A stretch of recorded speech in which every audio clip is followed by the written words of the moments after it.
You are experiencing the Knuckleheads of Liberty podcast. Welcome to the Knuckleheads of Liberty, where we're bringing you the people and the organizations fighting for liberty around the country and in your region. Today, it's just us knuckleheads, although next week, I wanted to remind everybody we have Michelle LeMay, who's going to talk to us about Constitution Day here in Sacramento and what they're going to do for that event. But get back to this show. Today we're going to talk about breaking political norms, because boy, have we got a lot of stuff that's happening out there with gerrymandering. We've got people talking about adding on Supreme Court justices and adding states and just every little thing you can think of that, while legal, it's sort of breaking the norms of what we think of as our political process. And we'll talk about some other issues as well too, especially the recent executive order against burning the American flag, and finally how well Gavin Newsom does in trying to attract business to California will be our Knucklehead Noise Patrol. But before we get into any of that stuff, let me introduce you to our panel. In our lower left-hand corner, we have Leon, the word Brathwaite, last word in Liberty. He is a retired engineer in the state of California. In our lower right-hand corner, we have our screaming eagle of freedom, Tim Everett. He is a pilot in the state of California. Fresh from safety. My name is Jason McPhee, and I'll be your host today. Now, we always start off the show with our Liberty quote of the day, and I thought this one was kind of appropriate, so I'm going to bring that up. This time, it is Friedrich Nietzsche, and I just learned the pronunciation correctly for that. But I have loved a lot of his quotes in the past, so. But I thought this one was particularly appropriate if you think about it correctly. He says, whoever fights monsters should see to it that in the process he does not become a monster. And if you gaze long enough into an abyss, the abyss will gaze back into you. And you know what, I think about this, and you know, both sides kind of imagine that, you know, when we think about this dichotomy of red and blue, they imagine they're the good guys. But the lengths they will go to fight the other side somehow turns them all into monsters to some degree. I think one side, you know, I almost think about it too with that Lord of the Rings analogy. You know, that, you know, both sides want to grasp the power of government to really whack the other side with. Although I think that's a little more baked in on the blue team. But boy, I tell you.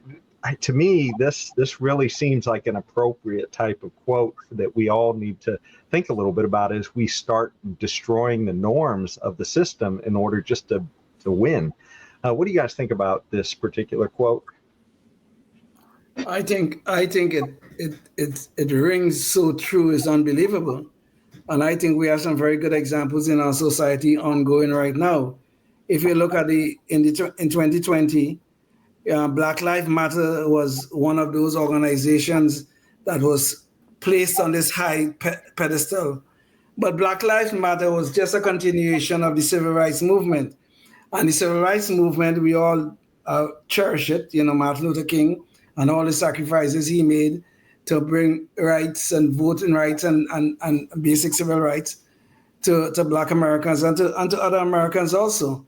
But Black Lives Matter and all these organizations who thought that they were standing up for social justice and blah, blah, blah, they attached themselves to that whole civil rights movement of the 60s. But they became some greedy monsters.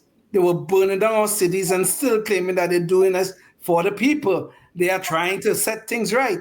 They were burning down the cities, they were stealing money. And up to now, none of them have been prosecuted, by the way. They should be. And this is the sort of thing that this guy is talking about. I don't even know how to pronounce his name, Friedrich Nietzsche or whatever. This is what he's talking about. Yes. You're trying to fight the monsters in our society, and then you yourself become a monster in the process. And it's a very good lesson that we all should learn, because I'm sure there are many of us who dream about having absolute power. If I only have absolute power, I'll make everything right. I can do this, I can do that, I can do the other. It never works out that way. When you have absolute power, it will corrupt you absolutely. Mm-hmm. Yeah, we were watching a special on militias, private militias in the United States, and so they went and compared them to the militias that have been operating for quite a long time in Rio de Janeiro, Brazil, for the same reasons. The breakdown of the government corrupt, can't protect the people, so the people are these militias spring up in these neighborhoods and they they're ostensibly to control crime, but they become quite monstrous themselves in the process, and it's hard to tell the difference between the criminals and the militia people that's supposedly protecting their the rights of the ordinary citizen. And so the lesson is, watch out, America, for these private militias might end up the same way. And so this reminds me of that in a way. And other than getting distracted by his mustache, that's quite unruly. That's what happened to him, Tim, when he gazed into the abyss so long. Yeah. Right. Not only does your mustache grow to hideous lengths, but you have no reason to trim it. So his hair's nicely trimmed, but anyway, stop there. Yeah, it's a great quote. It definitely it describes a lot of things going on today with this political climate where it's crazy. Anyway. Well, this is how our society becomes monstrous, is when social justice and all these other fake games of compassion, when those things, when social justice and these other things start to stand above the rule of law, and that's when the monsters come out. That's when you see the monstrous behavior of some of the people. Yeah. And this is a very dangerous thing. But yeah, I totally agree with this guy. Yeah. Okay. And grabbing that ring of power is oftentimes, we find out, it's not the solution it's cracked up to be. A lot of times the people that were going to save us turn out to be problematic themselves. But let's look a little bit into that abyss today now and get into some of these topics. So one of the big topics that we wanted to cover, and this has been in the news quite a bit lately, is the redistricting war and the gerrymandering war. So you cannot miss that in the news nowadays. Texas sort of started it during this midterm. Not that they're the first to ever get involved in gerrymandering, but they've kind of broken the norm, which is kind of what we're talking about today, breaking the norms by doing this in between, what do you call it, censuses. Census, yes.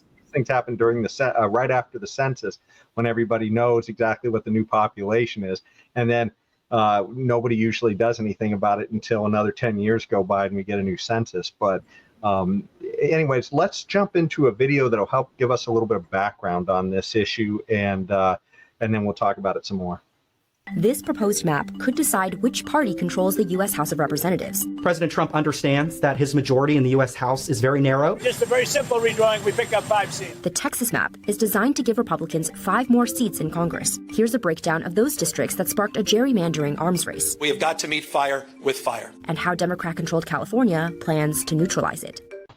So let's hear a little first about what's going on in Texas. We have the authority legally under redistricting law to draw districts that align with the voter preferences. This is a very rare case of mid-decade redistricting where the parties in power, specifically in this case the Texas Republicans, wants to redraw something that they already had a hand in making. Currently there are 25 Republican seats. Democrats hold 12. One of those seats is also vacant. That is a seat that used to be held by a Democrat. So functionally Democrats have 13 seats to Republicans 25. So in Texas, they've already finished this process. It's done. And now it's just a matter of who votes for who in these new districts. But in California, let's see what's going on there. We're talking about emergency measures to respond to what's happening in Texas, and we will nullify what happens in Texas. We will pick up 5 seats with the consent of the people. Texas's effort has provoked a Democratic response throughout the country, and there's no place where that's more apparent than in California. A lot of Republicans are already pretty upset with the current congressional map in California, which gives Democrats 43 seats and Republicans 9 seats out of its 52. But the thing that needs to happen is the state legislature needs to approve the map for a special election that voters would then have the opportunity to vote on whether or not they wanted to implement it. And this process really hasn't been done before. So you can almost certainly expect Republicans are going to try and litigate this either to the state courts in California or potentially even to the federal courts, who could end up ruling in their favor.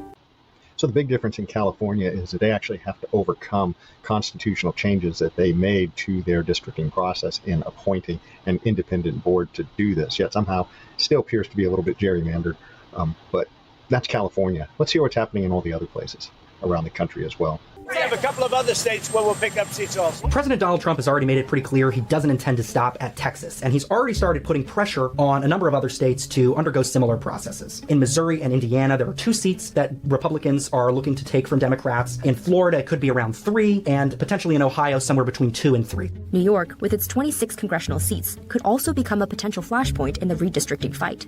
This is a war. We are at war. And that's why the gloves are off, and I say, bring it on. At this point, it's not really clear whether or not there's actually time for Democrats in New York to be able to implement a new map. It's certainly possible for 2028, but in terms of the midterm landscape, I think it's a big question mark. A lot of people have talked about the possibility of this turning into sort of a nuclear arms race. We still have a ways to go before we get there, but one thing is clear. We are headed in a trajectory that we have not really seen in the past. So there you have it. And one thing I did want to throw up there as well is, a lot of times people are saying who started what, and one of the things, obviously they're saying that the Republicans broke the norm here in Texas first, but if you do want to look at gerrymandering, I did a little bit of an analysis here for just California and Texas, and you go to Ballotpedia and you can figure out the number of representatives for Democrats in both Texas and California. And so what I did is I looked at how people voted for Trump and Kamala. This seems to be a standard Republican argument that's going on right now. And then you look at the representation in the state currently, and that's what I have in the first 2 lines here. And you can see that even though, like, for instance, in California, there were almost 40% voting for Trump, in the end, they have less than 20% of the House members. And it's not nearly as big of a gap with Texas, even though there's also a gap there, which means that, hey, the parties in control tend to set the map in a way that really benefits them. In California, it's a lot bigger. And if they were to gerrymander these, it shows you that the gap gets to be a lot bigger between, how many were essentially would have voted for Trump and yet don't appear to be represented by those same representatives. And same thing with Texas too, with Kamala Harris. So anyways, I just wanted to throw this out there to you guys. So what do you guys think of this arms race and gerrymandering and just massively, I guess, polarizing all of our states here? Timmy can go. Wow. Yeah. Political stuff like this just kind of bores me, I have to admit. And it's just your typical tribal behavior. If one starts out, then the other one says, oh, you can't do that. It's a threat to democracy. But if they were doing it, they'd be hunky-dory and everything's fine. They're all getting angry at the other party that whatever starts it. Should they, I don't know, should they do this? I don't know. I guess that's a good question. Leon, what do you think? I mean, should redistricting be part of the process constantly? Should it be shifting depending on the votes that actually come in for the various candidates or what? What do you think? Well, honestly, I really do wish. Well, let me first say, I'll answer your question, Tim. But let me first say there are no good guys in this fight. Okay, really and truly. Mm-hmm. I will not say the Republicans are good guys here. I will not say the Democrats are good guys. Well, the Democrats they're almost always never good guys. But that aside, but should we have something like this? Yes, we should have redistricting from time to time. Population are changing. The people are moving in and out of states and that kind of stuff. So it becomes necessary to do it. The question is how we do this. And this is where this whole nastiness of gerrymandering starts. Because everybody is looking for a way to acquire power and to retain power. That's all they're trying to do. This is a power play straight up. And everybody's trying to do it. The thing that is, the Republicans are doing it in Texas right now because they control the legislature. And of course, they're going to control the maps.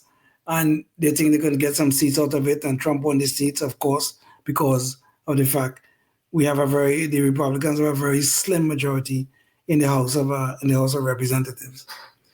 But the Democrats are now acting now. They're now jumping up and down like, oh my God, nobody have done this. This is a threat to democracy. When they've been engaged in gerrymandering just as much as the Republicans for as long as our memories can take us. Look at Illinois or look at New York. Talk about states that are so gerrymandering. A Republican don't even have a chance in these places. Missouri, a Democrat don't have a chance in Missouri these days. It used to be, but now things have shifted around. People have moved around.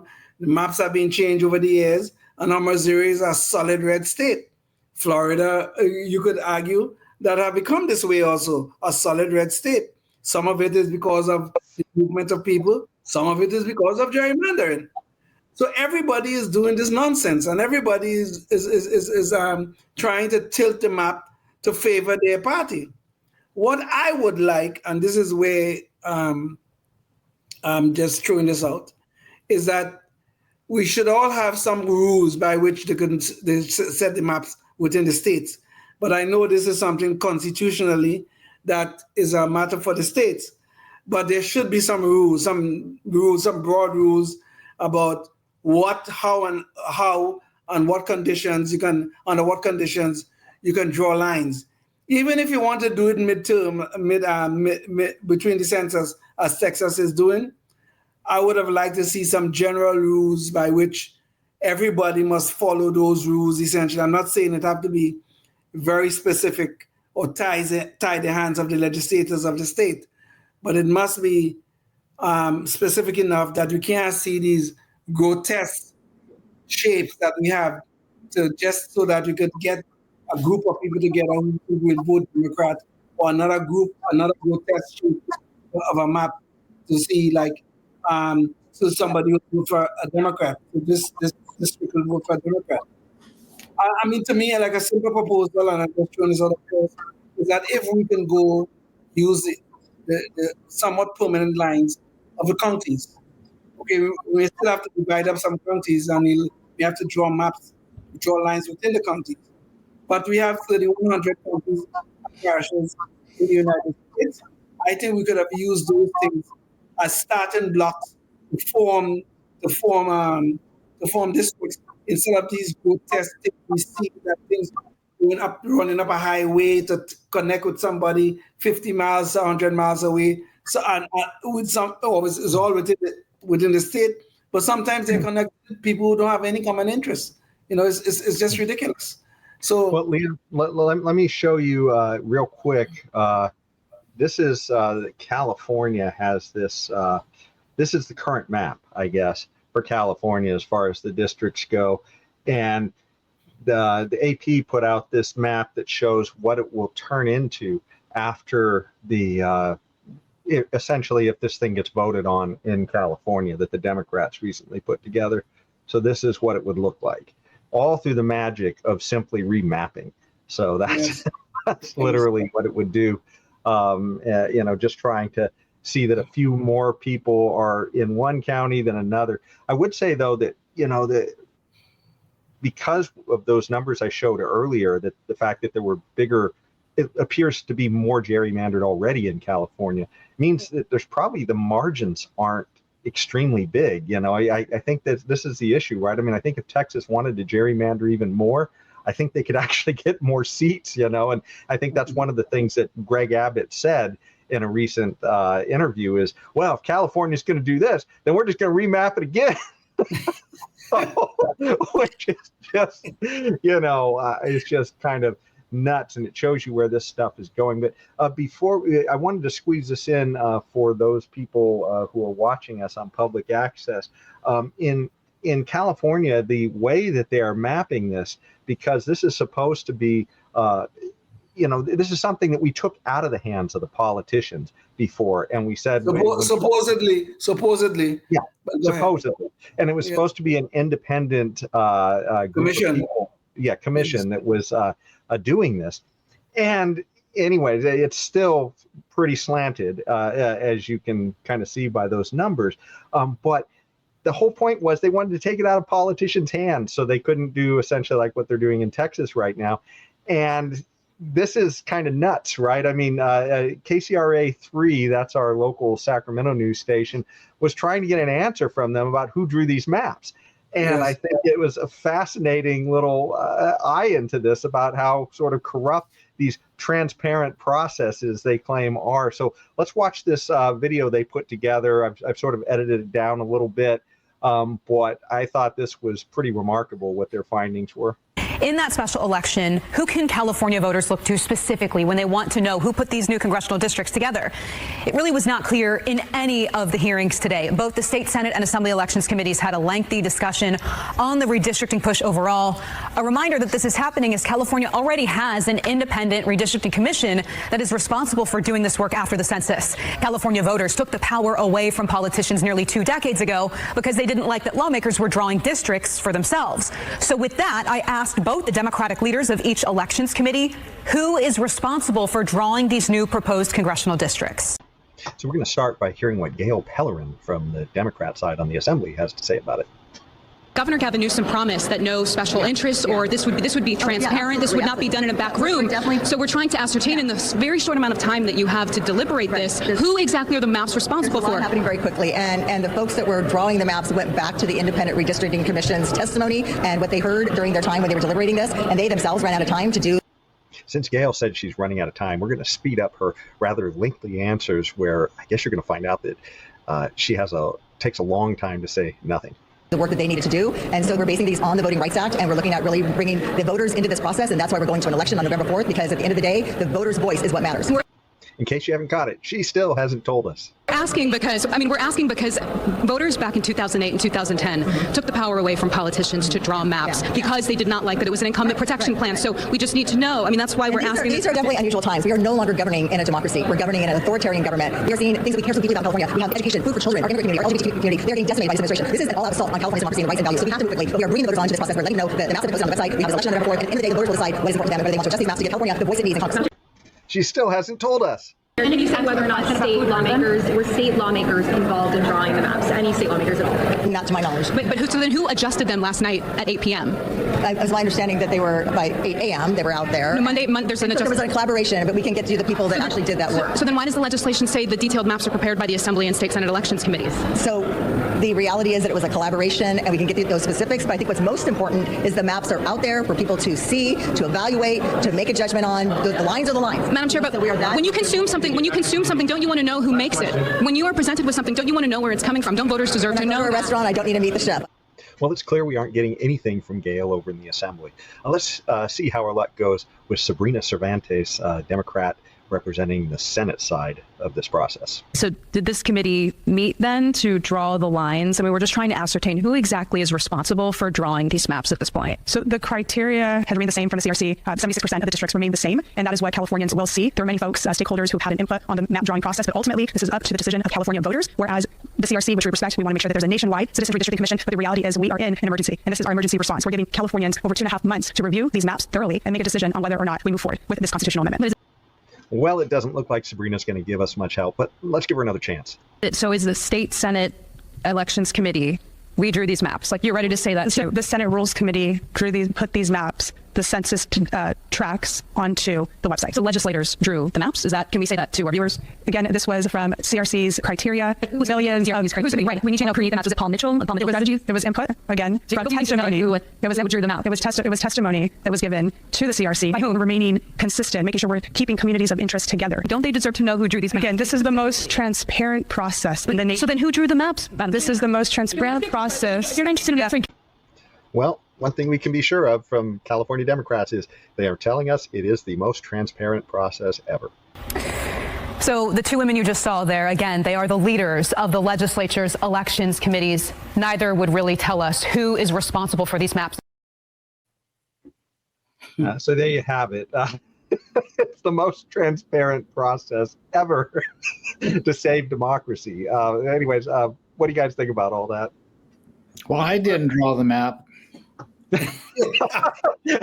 That's eliminated one person out of the 30-something million here in California.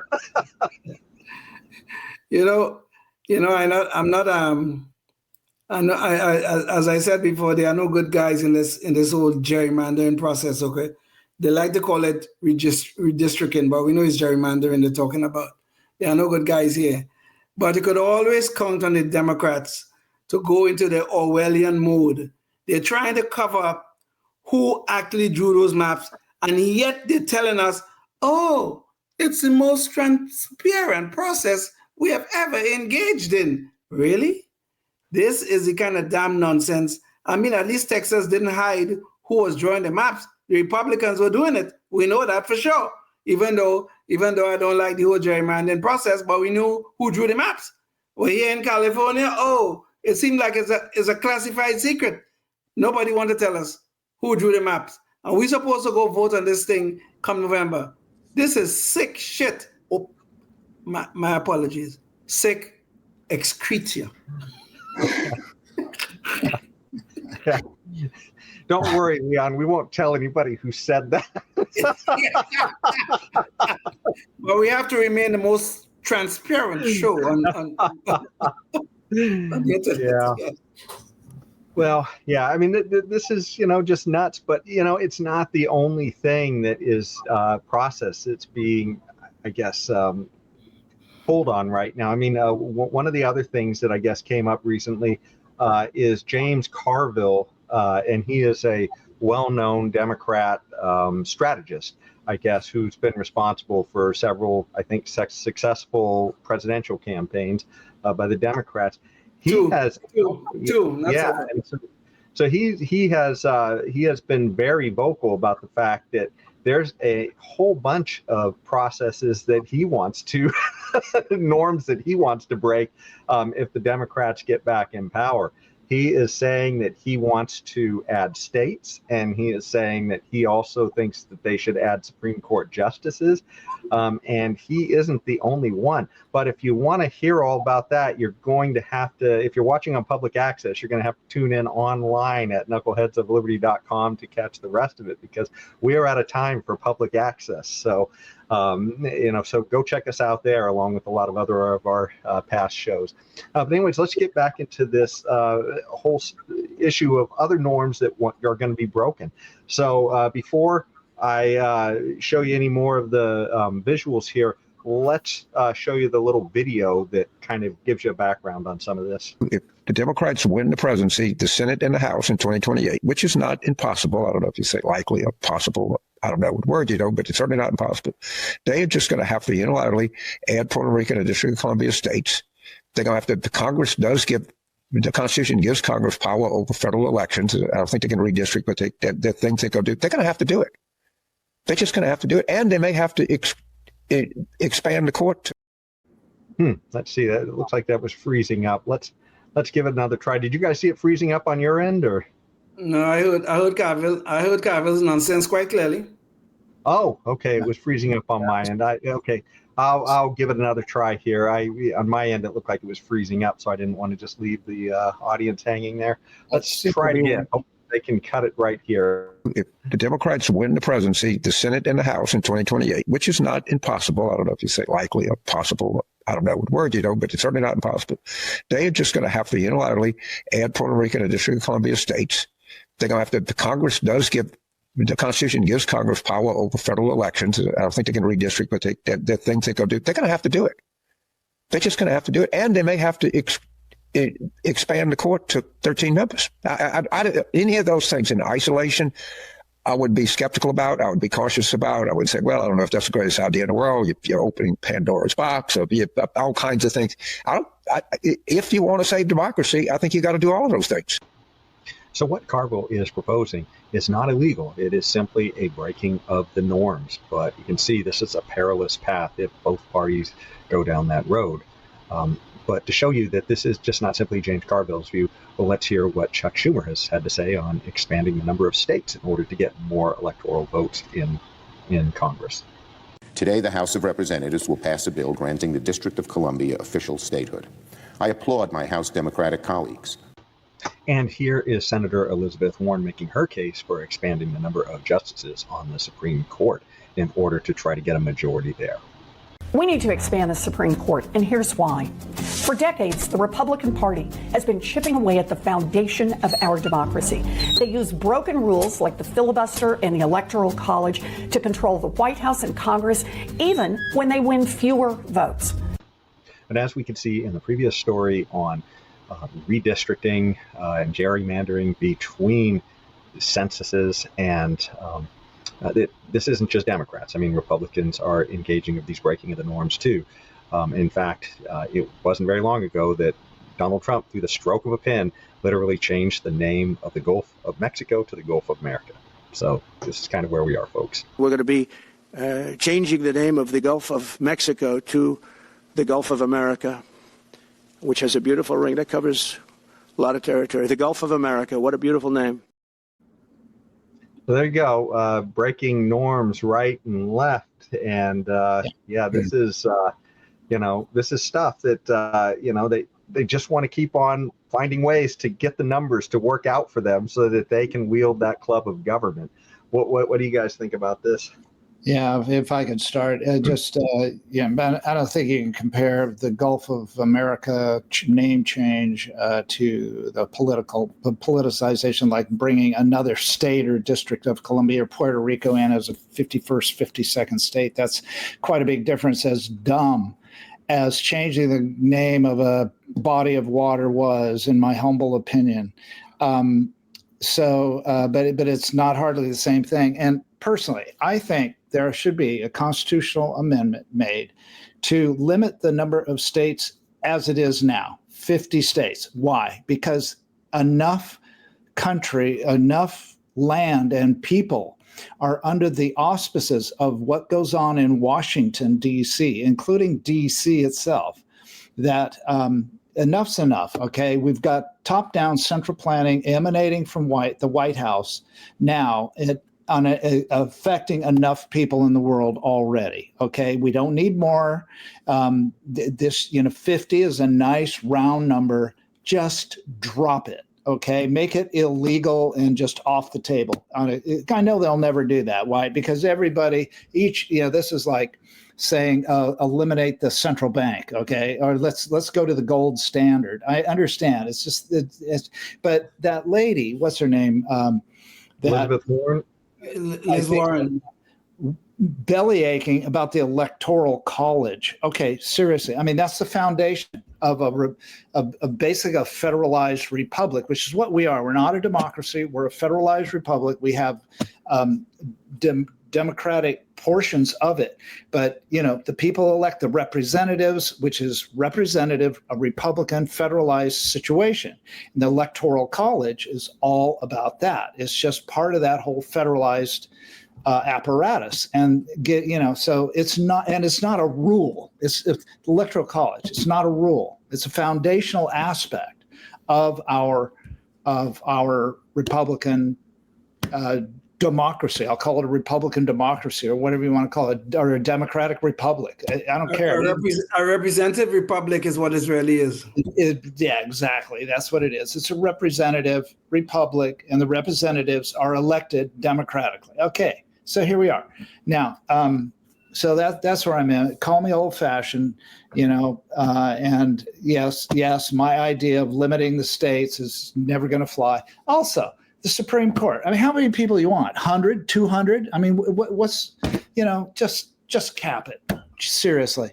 How many justices do you have to have under the employ of a country $37 trillion in debt already?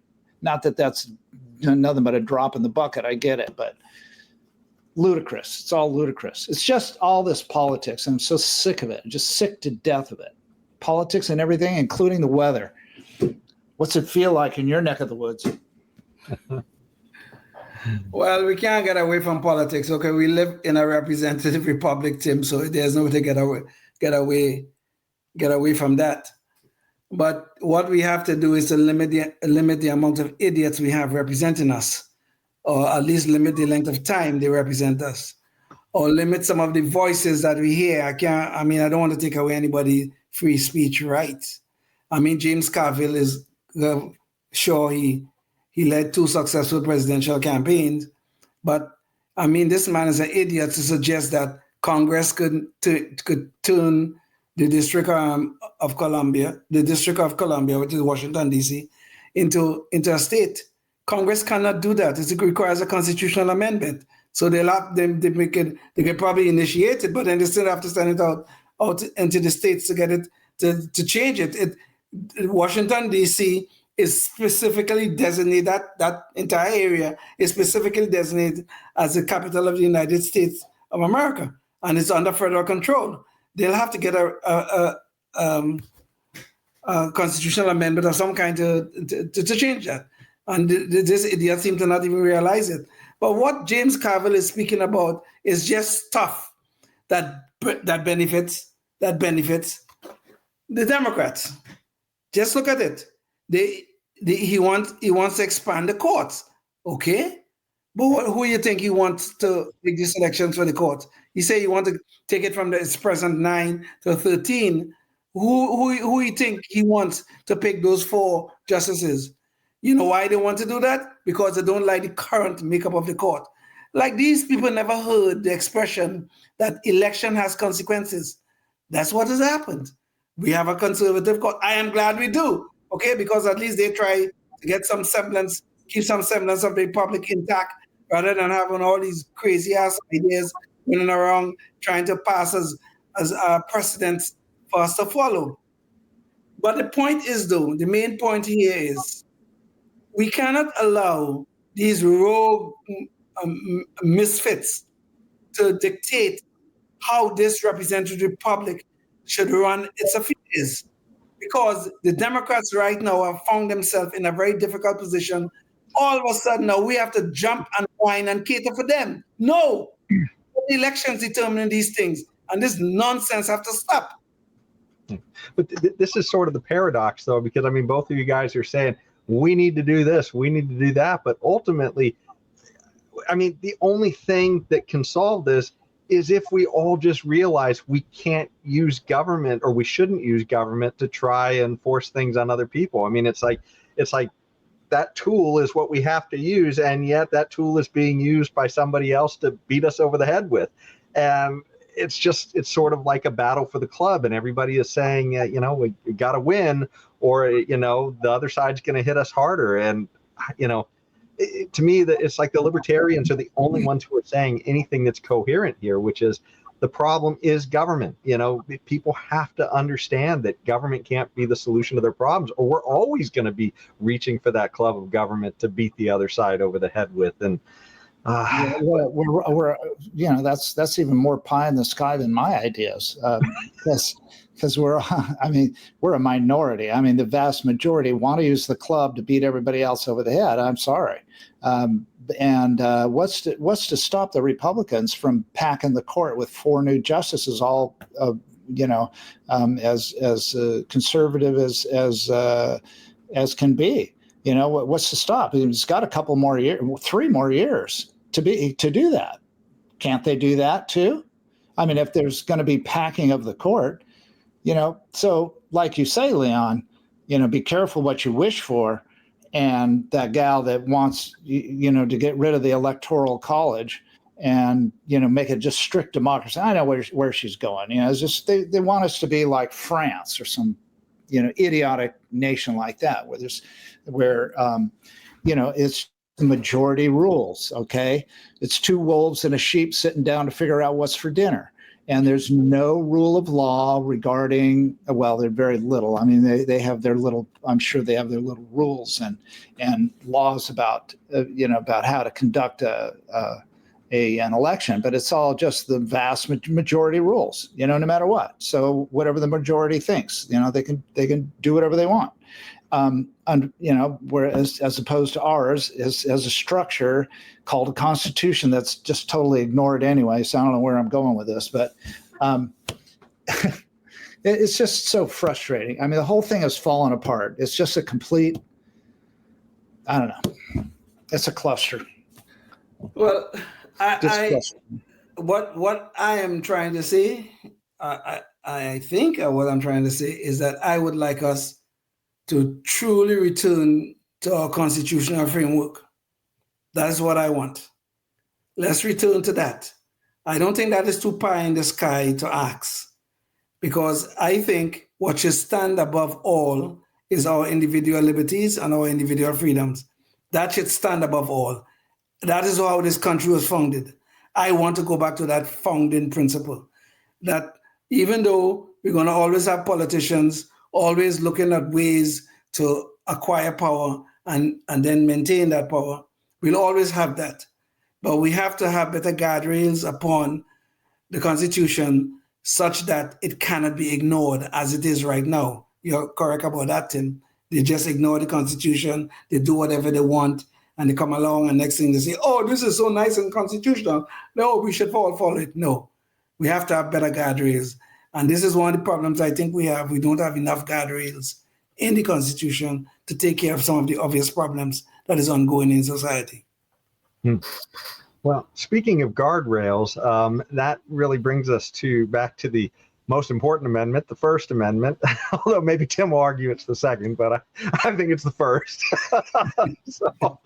But as far as that goes, Trump, in all of his wisdom, has decided that the big thing now to push is an executive order to ban burning of the flag. And, this is kind of something that's been kind of adjudicated before. I will say there's a little bit more nuance than you usually hear about it in the news, but let's watch a quick news piece so that we can see what's behind this story. President Trump signed an executive order at the White House Monday, which he says would require an automatic 1-year jail sentence for anybody who burns an American flag. But that's at odds with the ruling from the Supreme Court 36 years ago that declared flag burning an act of free speech protected by the First Amendment. So, of course, no sooner than had Trump signed it than someone was already challenging it.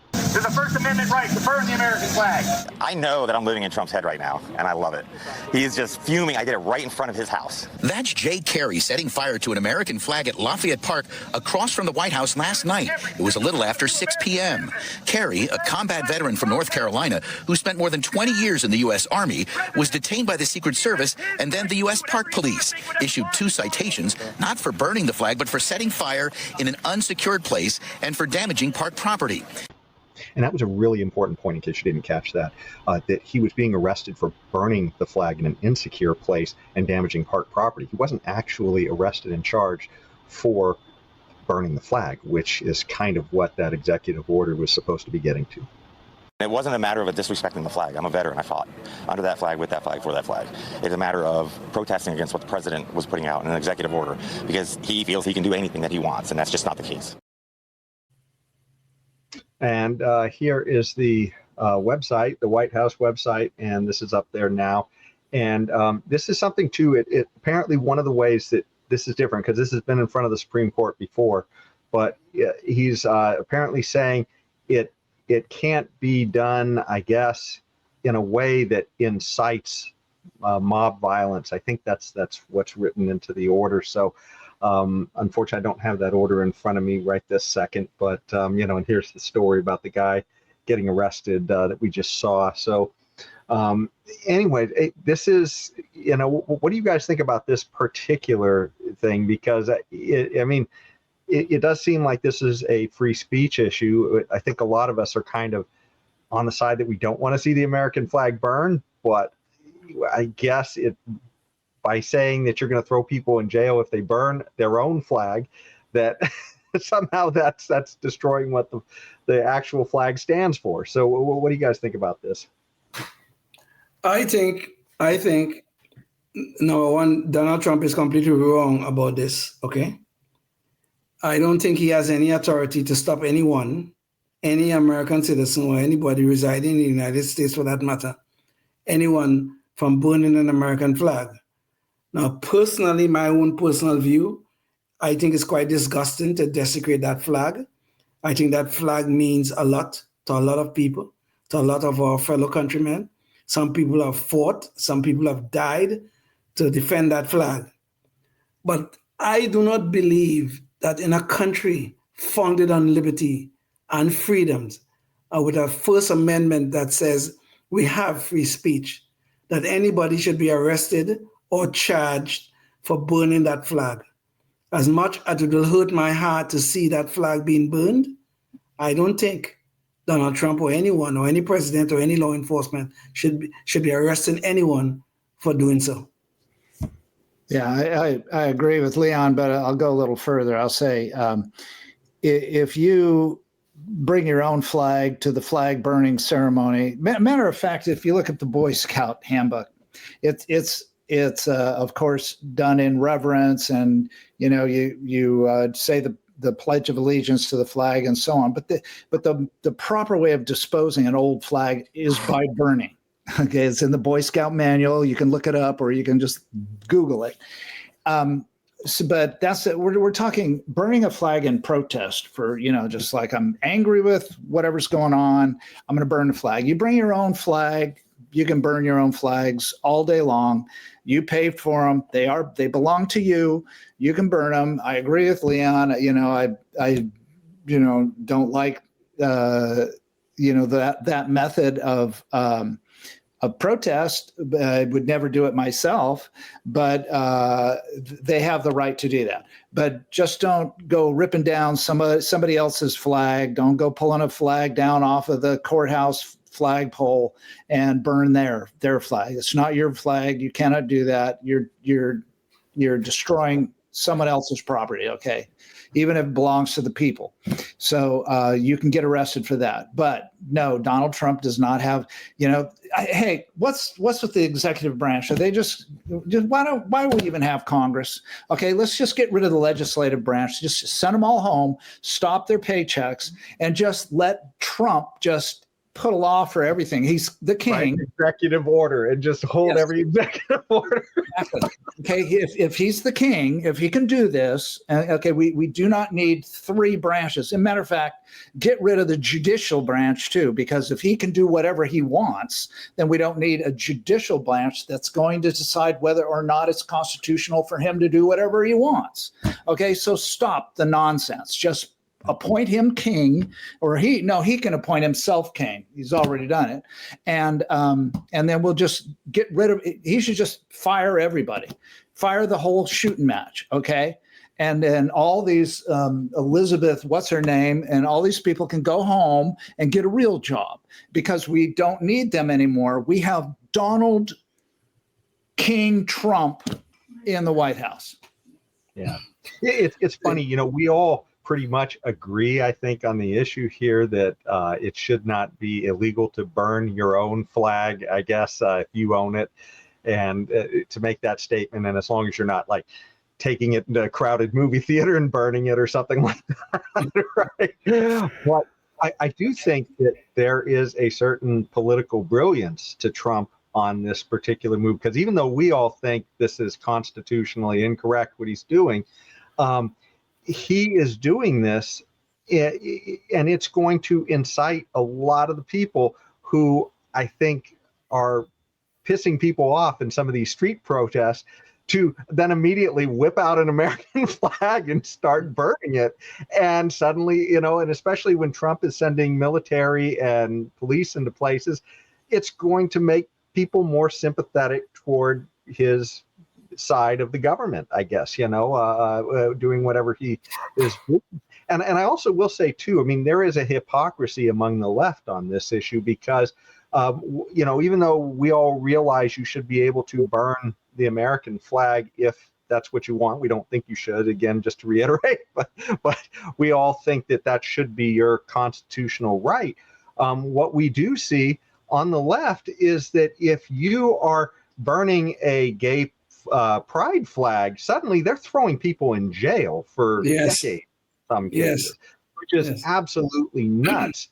Say that it's unconstitutional to burn the American flag, and then suddenly, oh boy, you burn the wrong tribe's flag, and you're going to jail. Which is so same rules apply. Your flag, your thing, your possession. You can do whatever you want with your own possession. You can burn your own car. You want to burn your own car, okay? Long as you now you got to dispose of it, et cetera, et cetera. You got to, now, and if you don't, you can be fined for the removal of the car and so on. Okay, so burn whatever you want to burn, your personal possession, and then pick it up, clean it up. Don't let somebody else clean it up. Now you have to clean it up.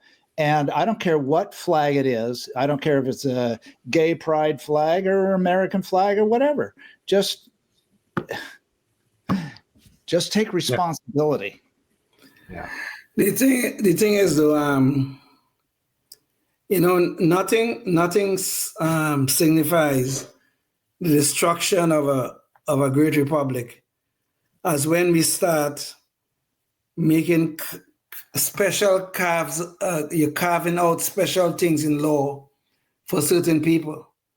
So, like for instance, you're throwing people in jail because they took a gay pride flag and burned it, but you think it's okay to burn an American flag. Okay, these special carve out that we seem to want in the law, that is quite rampant in our society these days. Like we had the January 6th riots, and there were a lot of people who were prosecuted. Well, Trump have pardoned nearly all of them. But in 2020, they burned down our cities. And I don't know how many people have been prosecuted because of that. But you know what? I bet you was not a lot. So we get in this society where the rule of law is paramount, where people are demanding we have these little special carve-outs, these little special dispensation of justice so that my tribe could have their own way, but everybody else cannot. This is a dangerous trend. Whether we're talking about flag burning, whether we're talking about rioting, whether we're talking about burning religious texts, or whatever the hell it is we're talking about, anytime you're talking about special dispensations of justice, we're on a dangerous path to hell. God help us. Well, and in these cases, a lot of these people were arrested and put in jail because they stole a flag that didn't belong to them and burned it. But, it's hard to imagine that in any of these cases, that should be more than a few days in jail, for taking somebody's flag and burning it. A lot of times at these, protests, we see somebody grab somebody's sign and destroy it.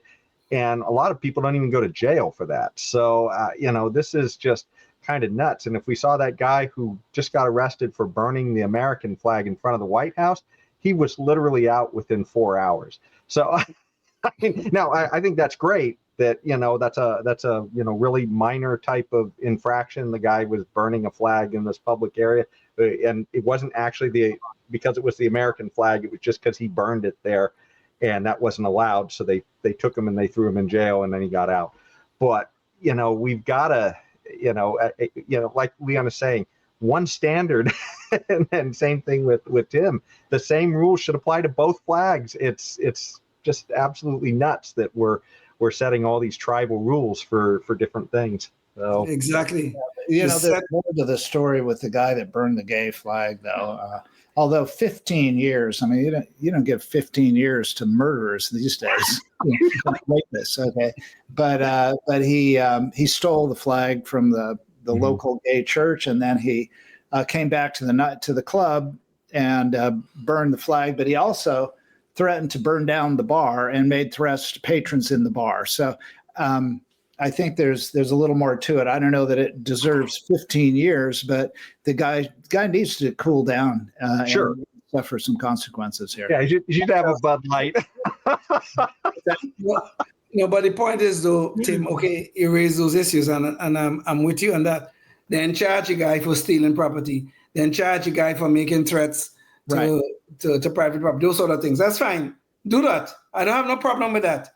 But don't charge a guy because of some kind of hate, for some kind of hate crime because he burned a gay pride flag. No, that is nonsense.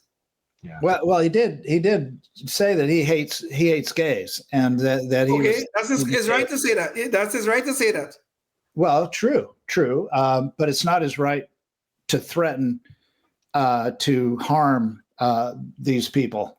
Is that his right, or what? No. I'm not suggesting that is his right. I am saying, well, he threatened to burn down this place and that kind of stuff. That does not fall under protected speech. Okay, so I am saying you charge a guy for stealing property. Okay, I don't care whether it was a gay flag or something else. He stole some property. You charge a guy for attempted, if you want to say attempted arson at some location, whatever, and that kind of stuff. That's fine.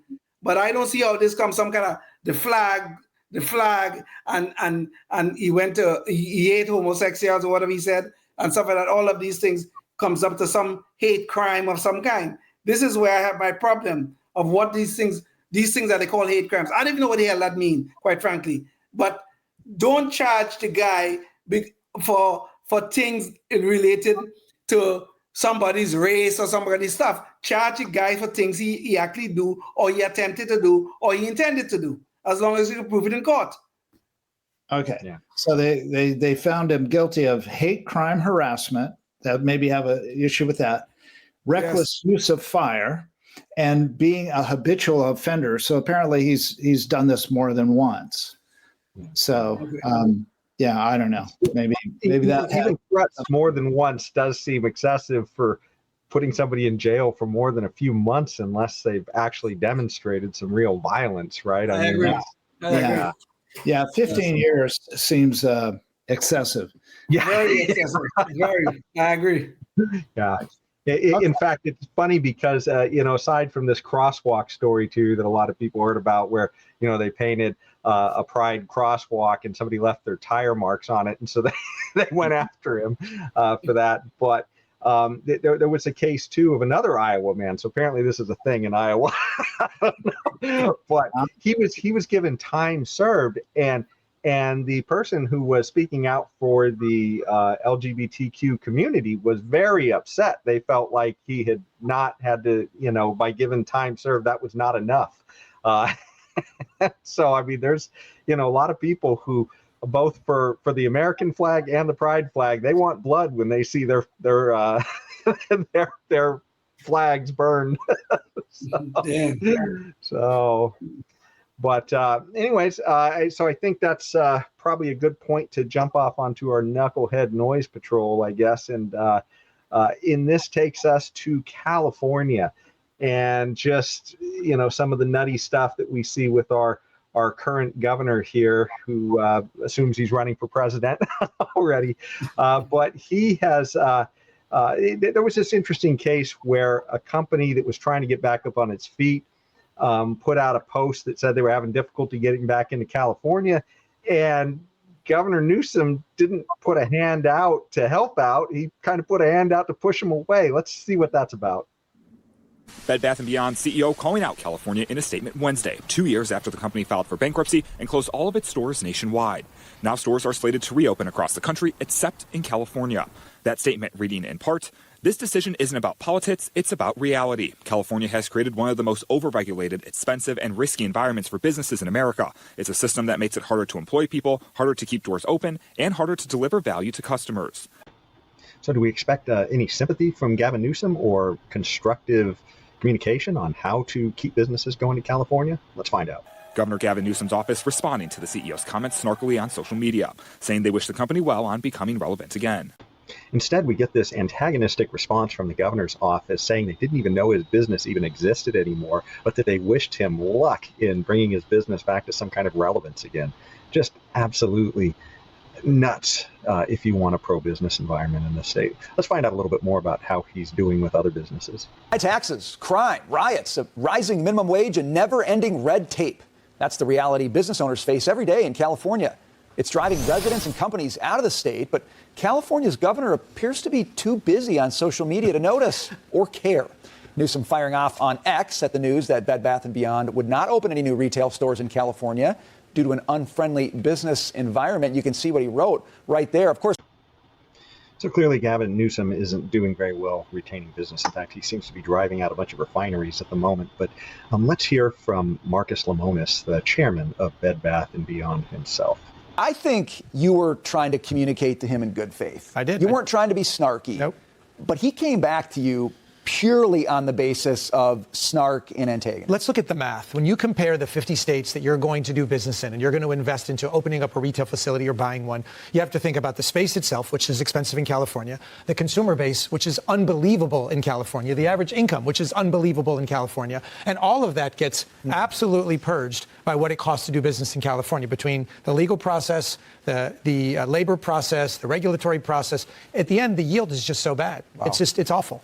And we just wanted to say to the governor, we don't want to open in California because we believe that it's cost prohibitive. What I thought was going to happen, because it was a very intellectual, forward-thinking discussion, what I thought would happen was, hey, boy, we don't like that. Yeah. We're the fourth largest economy in the world. You're wrong. I'm right. Sit down. Listen to me. Let me tell you all the reasons why you should bring your company here. Tom, and he didn't. It happened. The opposite happened. He told me, right. You don't know what you're talking about. I haven't. So there you have it. That's our great governor there. As we find more and more debt and the prices on everything just keep going up, and he's pushing companies out. What do you guys think about that? Oh, well, if Bed Bath & Beyond had stores all over the nation and they did go bankrupt, right? Yeah, they already did. Yeah. Okay, so they filed bankruptcy. They're trying to restructure, and they're going to try to salvage what they have. I mean, they're mainly the victim of the internet and online purchases. It's their main competitor now.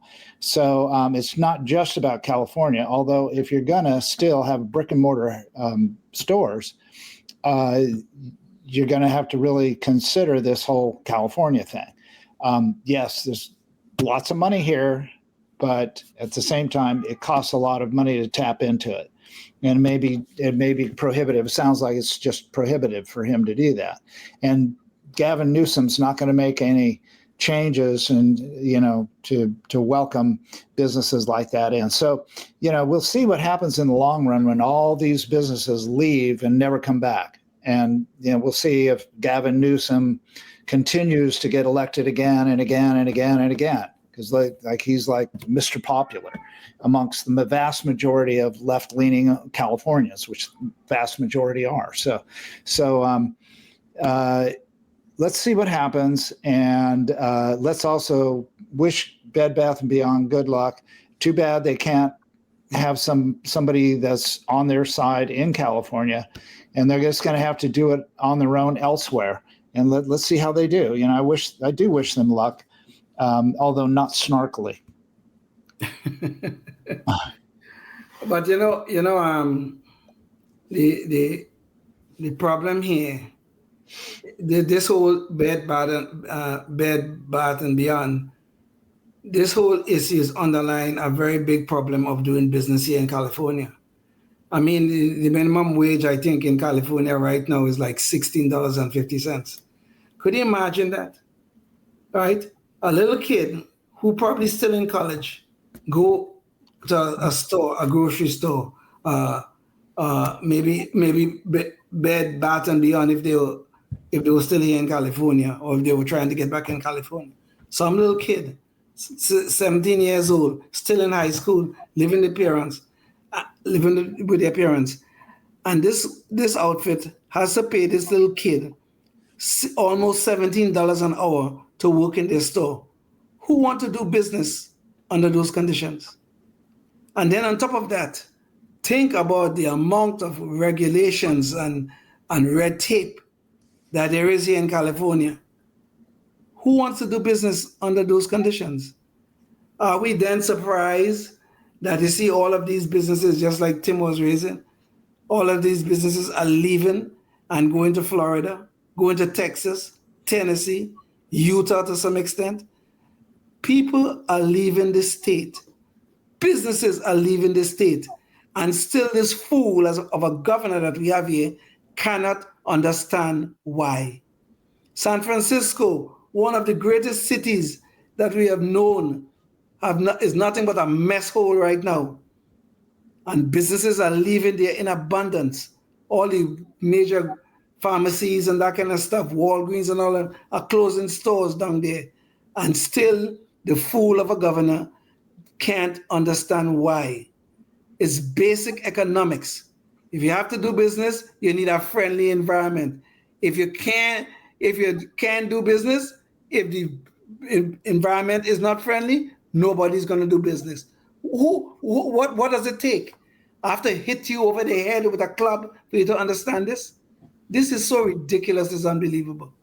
I'll tell you what it takes. I'll tell you exactly what it takes. It takes him to lose an election, and he doesn't. He never, ever loses. He wins every election. He even wins when they try to kick him out on a special election. He wins that one. So, I mean, it's like he doesn't care. He doesn't care that businesses are leaving California. All he cares about is one thing and one thing only. Am I going to be the governor again? Now it's going to be, am I going to be the president? That's all he cares about. He does not care about any of this other stuff, Leon. So he just flat, in my opinion, does not think the same way you and I do. And therein lies the crux of the problem here. Well, for a governor who only thinks about, who always talks about how all he's thinking about is the environment, the last thing on his mind is the business environment.